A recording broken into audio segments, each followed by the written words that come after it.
حالیہ دنوں میں کشمیر میں ایک سٹنگ آپریشن کے دوران یہ بات سامنے آئی کہ کشمیر کے بہت سارے یتیموں کو ہندوستان سے باہر مختلف جو ہے اضلاع میں یا دیگر ریاستوں میں بیچنے کی کوشش کی جا رہی تھی۔ تو اس حوالے سے مختلف ٹرسٹ، این جی او اور اداروں کا نام سامنے آیا اور یہ انکشاف ہوا کہ یہ لوگ جو اس طریقے کے ادارے یتیموں کے نام پہ یا یتیم خانے چلا رہے ہیں، وہ اس کے ذریعے جو ہے ان کے لیے کاروبار کا ایک بہت ہی اچھا ذریعہ ہے۔ یہ ان یتیموں کو ایکسپلائٹ کر کے، ان کا استحصال کر کے جو ہے لاکھوں اور کروڑوں روپیہ کما رہے ہیں۔ دیکھیے، کشمیر میں 90 سے پہلے جو ہے کوئی زیادہ یتیم خانے نہیں تھے، لیکن چونکہ 90 کے بعد یہاں پر 90 کی دہائی کے بعد چونکہ وائلنس بڑھ گیا اور دوسرے بہت سارے جو ہے سانحے بھی ہوئے، جس میں خاص کر جو ہے 2005 کا زلزلہ بھی تھا، اس کے دوران اور حالیہ 2 سال سے جو کورونا کی لہر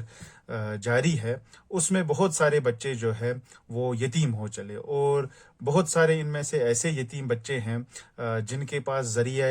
معاش ان کی جو ہے فیملیز کے پاس یا ان کے گھر والوں کے پاس نہیں ہے کہ وہ ان کی کفالت کر سکے۔ تو اسی بیچ اس طریقے کے ادارے یا یہ این جی اوز سامنے آئے اور انہوں نے جو ہے کفالت کا باعث یا کفالت کے حوالے سے ان یتیم خانوں میں ان بچوں کا اندراج کیا۔ تو یہ جو ہے یہ کوئی نیا معاملہ نہیں ہے، لیکن جہاں تک یہ ان بچوں کو، ان یتیموں کا استحصال کر کے ان کو دیگر ریاستوں میں بیچنے کا معاملہ ہے تو یہ بالکل نیا ہے۔ لیکن جہاں تک یتیم خانوں کا معاملہ ہے تو یتیم خانوں نے یہاں پر اچھی کارکردگی بھی کی ہے، اور وہاں کے بہت سارے جو بچے ہیں وہ آج اچھے پوسٹس پہ کام کر رہے ہیں یا کچھ اپنا بزنس کر رہے ہیں۔ اس بہت سارے اچھے بھی یتیم خانے جو یہاں پر چل رہے ہیں، تو ہمیں جو ہے تمام یتیم خانوں کو ایک ہی کلر سے برش نہیں کرنا چاہیے۔ لیکن ہاں، اس طریقے کے بھی بہت سارے جو ہے ادارے، این جی اوز اور ٹرسٹس یہاں پر چل رہے ہیں جو مشروم گروتھ ہوئی ہے، وہ ان یتیم بچوں کا استحصال کر کے اپنی جیبیں بھر رہے ہیں۔ تو اس میں جو ہے اسٹیٹ کا بھی کہیں نہ کہیں ہاتھ ہے کہ اسٹیٹ کے جو ڈفرینٹ ڈپارٹمنٹس ہے، سوشل ویلفیئر ڈپارٹمنٹ ہے یا اس طریقے کے اور بھی باقی ڈپارٹمنٹس جو ہے، انفیکٹ پولیس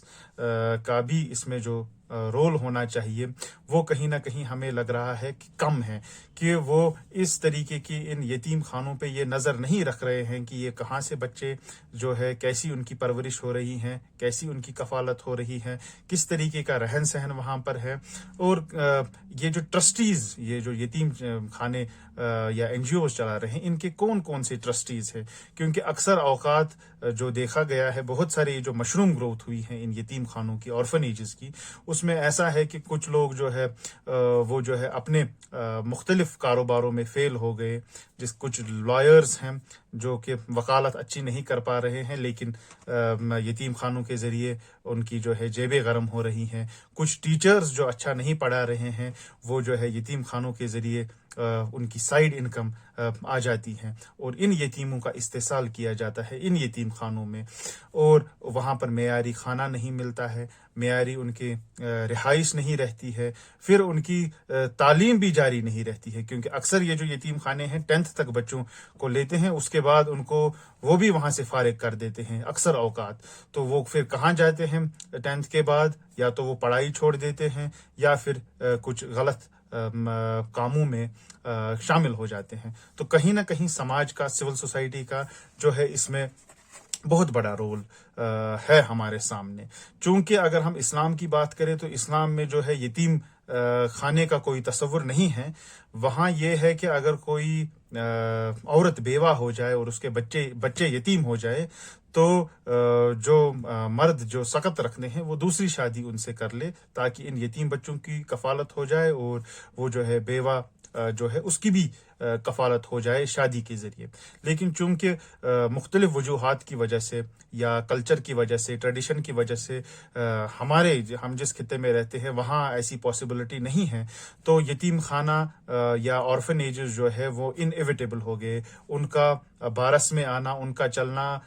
بالکل جو ہے ایک حقیقت بن گیا. لیکن عوام کا بھی کام یہ ہے کہ وہ جہاں پر اپنی زکوٰۃ دے رہے ہیں یا ان کو چلا رہے ہیں ان اداروں کو تو ان پہ جو ہے سوشل آڈٹ کا کام کریں. وہاں یہ دیکھیں کہ کون لوگ جو ہے ان کو چلا رہے ہیں. کہیں ایسے اشخاص تو نہیں ہیں جو کرمنلز ہیں کیونکہ بہت سارے کرمنلز نے ٹھگس نے اس طریقے کے جو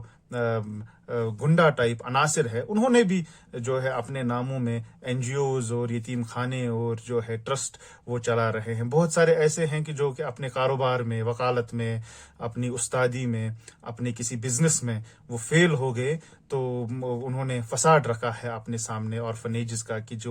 ہم جو ہے خدمت کر رہے ہیں خدمت خلق کا کام انجام دے رہے ہیں. جبکہ اصل میں حقیقت یہ ہوتی ہے کہ وہ جو ہے ان یتیم خانوں کے ذریعے ان یتیموں کا استحصال کر کے اپنی جیبیں بھر رہے ہیں. ان کی انکم اس سے آ رہی ہے تو وہ چاہتے ہی ہیں کہ جو ہے یتیم خانے جو ہے اور سے اور زیادہ بڑھ جائے ان کے اور سے زیادہ اور سے اور برانچز جو ہے شاخیں جو ہیں کھل جائے. اور بہت سارے ایسے بھی یہاں پر یتیم خانے چل رہے ہیں جو کہ لوگ ہیں جو کہ باہر ویسٹ میں یورپ میں یا کہیں اور سیٹل ہے اور یہاں کے کشمیری یتیموں کے نام پر وہ کروڑوں روپیہ جو ہے سمیٹ رہے ہیں ان ممالک میں کہ ہم جو ہے یتیموں کی فلاح و بہبود اور ان کی پرورش پر خرچہ کرتے ہیں. جبکہ حقیقت میں بہت ہی کم پیسہ ریل جو ہے یتیموں تک بیواؤں تک پہنچتا ہے. جبکہ اس کا میجورٹی چنک ان کے ایڈمنسٹریٹو کاسٹس میں ان کی کانفرنسز میں ان کی جہاز کی ٹکٹوں میں اور ان کے پرسنل ایکسپنسز پہ خرچہ ہوتا ہے. اور یہ جو ہے وہ استحصال کرتے ہیں یتیموں کے نام پہ اور لوگوں کو اور مسلمانوں کو خاص کر بیوقوف بناتے ہیں کہ وہ جو ہے اپنی زکوٰۃ اور صدقات اور ان کے حوالے کر دیں. تو کہیں نہ کہیں اس میں جو ہے اسٹیٹ کا ایک رول ہے کہ وہ اس طریقے کی حرکات کو ہونے سے روکے. کہیں نہ کہیں سماج کا بھی رول ہے. ہمارے ارد گرد تمام مسلمانوں کا یہ رول بنتا ہے کہ جو یہ ادارے چلا رہے ہیں وہاں پر ہم دیکھیں کہ کس طریقے کا کھانا پینا کس طریقے کی رہائش کس طریقے کی پڑھائی کس طریقے سے جو ہے پیسوں کو خرچہ کیا جا رہا ہے. اور خاص کر یہ ٹرسٹس ہے بہت سارے جگہوں پر ایسا بھی دیکھنے کو ملا ہے کہ یہ ایک نفری ٹرسٹ ہے یک نفری انفرادی طور سے ایک شخص جو ہے اس کو چلا رہا ہے. وہی ایگزیکٹو ہے وہی پیسہ بھی اینٹ رہا ہے وہی اس نے 2-4 ملازم رکھے ہیں وہی پیسہ بھی کما رہا ہے. اور وہاں پر کوئی شورائیت یا ٹرسٹی شپ کا معاملہ نہیں ہے. ٹرسٹیز جسٹ آن پیپر ہے. جبکہ ایک شخص جو ہے ایک لون پرسن جو ہے وہ پیسہ وہاں سے جمع کر رہا ہے یتیموں کے نام پہ استحصال کر رہا ہے اور فساد کے لیے کچھ یتیم بچوں کو لا کے جمع کر رکھا ہے ان یتیم خانوں میں. تو ایسے یتیم خانے جو ہے بند ہونے چاہیے. ان یتیم خانوں کو فنڈنگ نہیں ملنی چاہیے. اور جو اس طریقے سے جو استحصال اور خاص کر یہ جو سٹنگ آپریشن کے تھرو ہمارے سامنے آیا ہے کہ کس طریقے سے کشمیری بچوں کو کشمیری یتیموں کو جو ہے باہر کے سٹیٹس میں ریاستوں میں جو ہے بیچنے کی مذموم کوشش کی جا رہی ہے. تو اس کے خلاف جو ہے تمام لوگوں کو اقدام کرنے چاہیے عملی اقدام کرنے چاہیے. اور خاص کر جو ہے یہاں کا جو طبقہ امیر طبقہ ہے ان کے لیے اگر یہ پاسبلٹی ہو کہ وہ جو ہے گھر پر ہی کفالت پرووائڈ کر سکے ان یتیموں کو تاکہ ان کو ریلوکیٹ نہ ہونا پڑے. کیونکہ بچپن میں ہی ان سے ان کا ماں باپ یا خاص کر باپ کا سایہ سر سے اڑ جاتا ہے تو کہیں نہ کہیں ماں کی کمی بھی ان بچوں میں رہتی ہے. تو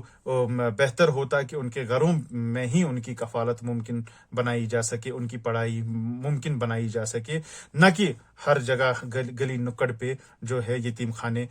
کھول کر ان کا استحصال ہو. اور ساتھ ہی ساتھ جو ہے یہ جو ڈفرینٹ ٹرسٹس اور این جی اوز ہیں ان کا سوشل آڈٹ ہونا چاہیے. لوگوں کو بھی آگے آ کے جو ہے ان سے ان کو جو ہے اکاؤنٹیبل بنانا چاہیے کہ یہ جو ان کے پاس پیسہ آ رہا ہے کہاں خرچہ ہو رہا ہے، اور خاص کر ٹرسٹیز کے بارے میں یہ تفتیش ہونی چاہیے کہ یہ کون اشخاص ہے جو یہ چلا رہے ہیں، ان کی سماج میں کیا وقت ہے۔ تو کہیں نہ کہیں پھر ان اقدامات کے کرنے سے یہ جو معاملہ ہمارے سامنے آیا ہے، اس طریقے کے معاملات آگے مستقبل میں نہ ہوں اور یتیموں کا استحصال نہ ہو، اور ان کے ساتھ جو یہ ناروا سلوک کیا جا رہا ہے اور کہیں نہ کہیں جو اکاؤنٹیبلٹی نہیں ہے ان ٹرسٹس کی اور این جی اوز کی، ان کو اکاؤنٹیبل بنایا جائے، اور سوشل آڈٹ کے تھرو، سول سوسائٹی کے تھرو، لوکل مسجد کمیٹیز جو ہے ان کے تھرو، اور اسٹیٹ اور سوشل ویلفیئر ڈپارٹمنٹ بھی اس میں جو ہے پیش رفت کرے ان تمام معاملات میں۔ شکریہ۔